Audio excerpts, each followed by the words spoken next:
The people who die first in a collapse almost always have one thing in common. They're absolutely sure they won't. When everything breaks, power gone, shelves empty, law shaky, you do not suddenly become a different person. You become more of who you already are. And there are three personality types that almost always move to the front of the casualty line: the overconfident, the denier, and the hero complex. Today, we're going to break down exactly how each of these people thinks, the mistakes they make in the first hours and days of a collapse, and how to make sure you are not secretly one of them. Let's start with the overconfident, because you've met this person 100 times. This is the guy who says, "If anything ever happens, I'll be fine," but has never gone 24 hours without his phone, his credit card, or his food delivery app. In his head, he's already the main character in a survival movie. In reality, he gets winded walking up 2 flights of stairs and can't start a fire without a lighter and perfect weather. Psychologically, overconfidence is brutal in disasters because it rewires risk. When you are overconfident, you don't see risk as something to calculate. You see it as something that happens to other people. That means you ignore warnings, you underestimate how bad things can get, and you overestimate your ability to improvise your way out. In normal life, that might mean overspending or driving too fast. In a collapse, it means staying when you should evacuate, walking into danger you don't understand, or picking fights you can't win. Think about all the times people stayed put when they were told to leave before a hurricane or a wildfire. There's always someone who says, "I've been through worse, I'm not going anywhere." They've survived past events, so they start to treat survival like a personality trait. "I always make it." That's textbook overconfidence. Prior wins trick the brain into thinking the odds will always bend in your favor, even as the danger ramps up. In a collapse scenario, no power, no police, maybe no functioning hospitals, that mindset is lethal. The overconfident person will go out alone at night just to check what's going on. Try to secure supplies from places already looted, assuming they're smarter or faster. Use gear they don't know how to operate because how hard can it be? Eat or drink sketchy stuff because my stomach can handle it. And the scariest part? Overconfidence gets worse when emotions run high. In experiments, when people are in a good or pumped-up mood after a stressful event, they actually become more willing to take risks and less realistic about the odds. So in the early chaos, adrenaline, "We're okay, we made it." The overconfident person is at their most dangerous because they're feeling invincible at the exact moment they should be cautious. Now, on the other end of the spectrum is the denier. The denier doesn't die first because they do too much. They die first because they do nothing, until it's too late. Denial in disasters is not just stubbornness. It's the brain trying to protect itself from panic. If the situation is too big, too weird, or too scary, part of you wants to downgrade it. It's not that serious. This will blow over. We've had blackouts before. They'll fix it. That's why in so many real emergencies, people just sit or keep doing what they were doing, even after alarms go off or smoke is visible. It looks insane from the outside, but from the inside, it feels like staying calm and avoiding overreacting. In a slow-motion collapse, food getting scarce, rules getting looser, violence becoming more common, the denier keeps repeating 3 phrases. They won't let it get that bad. Somebody will do something. This is just temporary. They cling to the normal world long after it stops existing around them. When systems start failing, the denier makes these moves. They stay in a high-risk area because this is home, even when supply lines and security are clearly collapsing. They keep burning through savings and supplies like nothing's wrong, assuming work and deliveries will restart any day. They dismiss early warnings from people around them as paranoid or doom-scrolling. They delay every big decision, leaving, stockpiling, relocating until options disappear. By the time a denier finally admits, "Okay, this is bad," the easy exits are gone. Roads are blocked, fuel's gone, stores are empty. The stable relatives 3 hours away suddenly have their own problems. The denier wakes up not at the beginning of the collapse, but in the middle of it, with no plan and no leverage.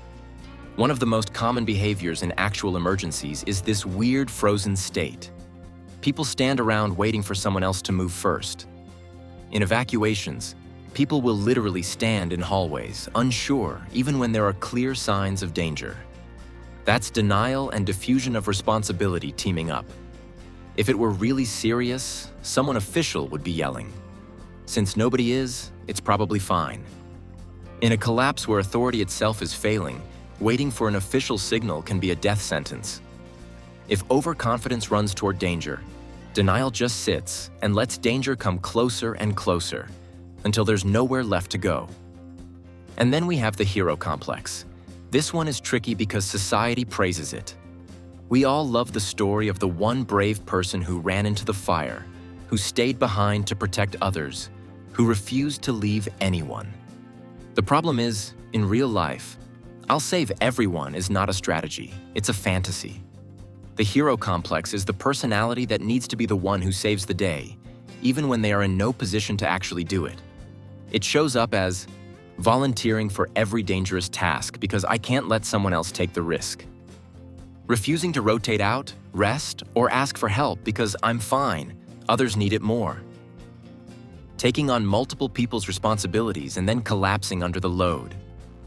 Taking risks to prove something, to themselves, to others, or to some internal idea of what a real man/woman would do. Emergency responders talk about this all the time. When you're constantly called a hero, it becomes hard to admit you're tired, scared, or in over your head. That same psychology leaks into civilians during a collapse. Someone with a hero complex will ignore their own limits, ignore their own safety, and sometimes ignore orders from people who actually know what they're doing, just to keep playing the role in their head. In a collapse, that might look like rushing into a violent situation to break it up with no backup and no plan. Going back out into a riot or gunfire zone, just to grab a few more supplies for everyone.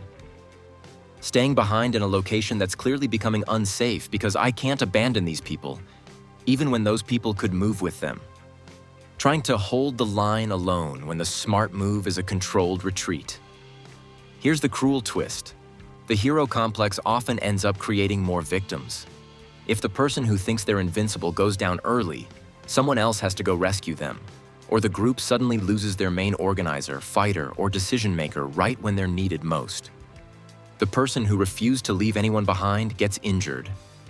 And now everyone has to decide whether to risk themselves to carry them. So we've got three profiles. The overconfident, acts too early, too fast, with no respect for risk. The denier doesn't act at all until the options vanish. The hero complex, acts for the wrong reasons, in the wrong way, refusing to accept limits. They look different on the surface, but they share one deadly trait. They're all more focused on protecting their identity than protecting their life. The overconfident has to protect the story of, "I've got this." Admitting they're not prepared or that they're scared feels like death to their ego, so they'll risk their actual body instead. The denier has to protect the story of, "The world is basically safe and stable." Admitting collapse is happening feels like admitting the universe can't be trusted, so they cling to normality even as it dissolves under their feet. The hero complex has to protect the story of, "I'm the one who saves people." Admitting they need help or that they should step back feels like betrayal of who they think they are. In a collapse, reality does not care about your story. Gravity, dehydration, infection, violence, cold, none of those things care whether you see yourself as brave or smart or chill. Survival is about behavior, not identity. So what does survival behavior actually look like in contrast to these three? It's not never be confident, always panic, or only care about yourself. The people who tend to make it through disasters share a different set of traits. They take warnings seriously, but they verify. They act early, but with a plan, not impulsively. They accept that they have limits and work with those limits instead of pretending they don't exist. They adjust their self-image. I'm a person who adapts, Not, I'm the hero, or I'm untouchable, or I'm sure it'll be fine. Psych studies on disaster survivors often turn up personality factors like problem-solving, leadership, and active well-being. Basically, people who can manage their emotions, think clearly, and work with others. You almost never see I'm always right, I never worry, or I always go first as survival skills. Let's put this into some concrete collapse scenarios and you can test where you'd fall. Scenario 1. You hear credible reports that the power grid might be unstable for weeks, maybe longer. Food supply is already under stress. Cash is limited. The overconfident says, they always say stuff like this, I'll just deal with it if it happens. They make no changes, keep burning through cash and resources, maybe buy a couple of extra snacks. If the grid does go down, they're immediately scrambling. The denier says, this is fear-mongering. The system is too big to fail like that. They might even make fun of people buying extra food or water. They are mentally anchored to, it can't happen here. The hero complex says, if it gets bad, everyone's going to come to me. I'll take care of them, I'll protect the whole family, maybe the neighborhood. But they don't actually stock enough supplies for that many people, or drill plans with anyone. It's all in their head. The survivor sits down, looks at their budget, checks what they already have, and quietly starts shoring up weak points. Water, food that lasts, basic meds, ways to cook and stay warm. They aren't screaming about it on social media, they're quietly buying margin. They also think through, if X happens, we go here. If Y happens, we call them. They don't need to be right about everything. They just need to be less wrong than the people doing nothing. Scenario 2. Actual violence breaks out in your area.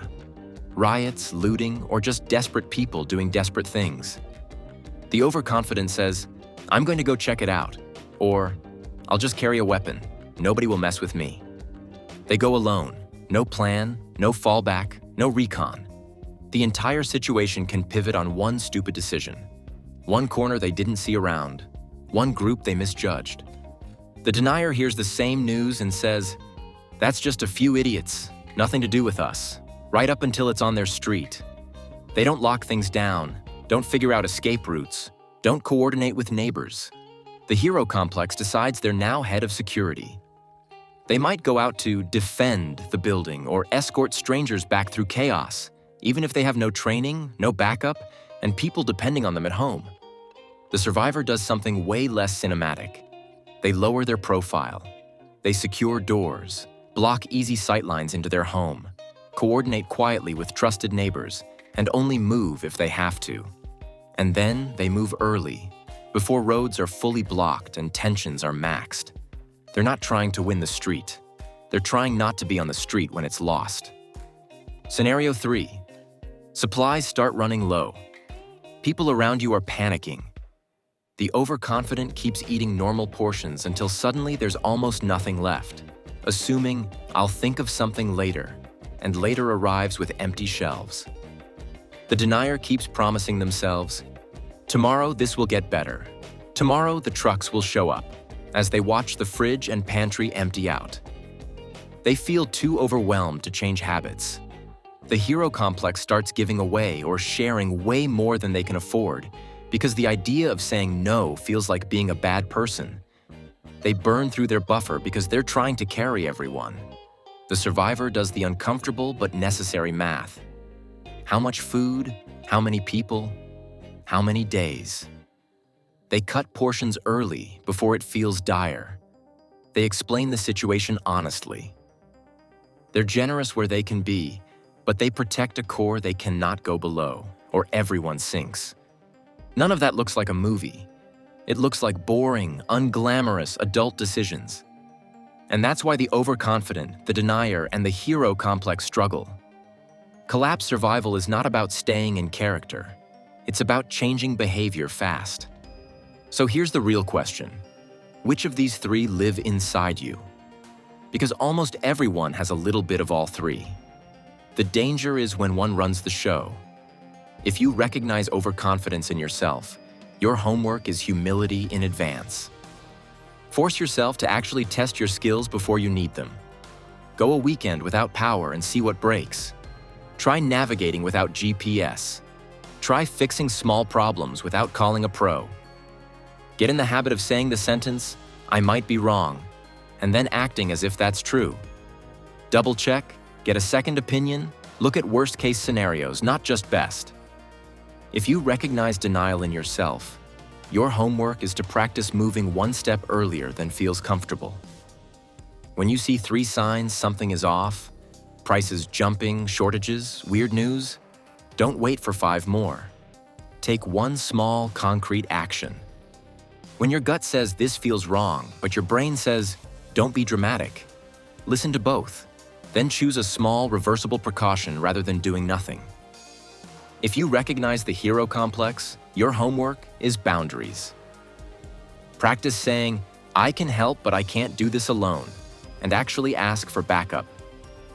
Remember that staying alive, rested, and functional keeps you useful for your people long-term. Burning out in the first week because you never say no doesn't make you a hero. It makes you another person they have to carry. The type of person who dies first in a collapse is not the weakest, or the poorest, or the least trained. It's the person who refuses to update who they are when reality changes. The ones who live longer are not necessarily the most hardcore. They're the most adaptable. If you want to make sure you're not accidentally behaving like the overconfident, the denier, or the hero complex when it matters, start now while things are still relatively calm. Audit your reactions.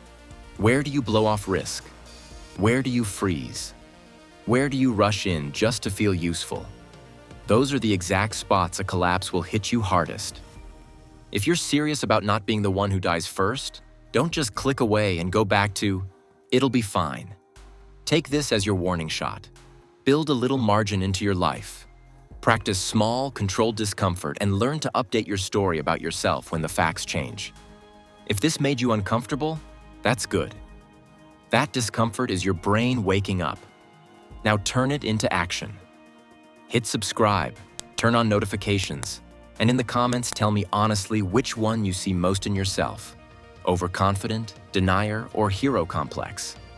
In the next videos, we'll break down concrete drills for each type so that when things start to crack, you're not the one whose story ends in the first chapter.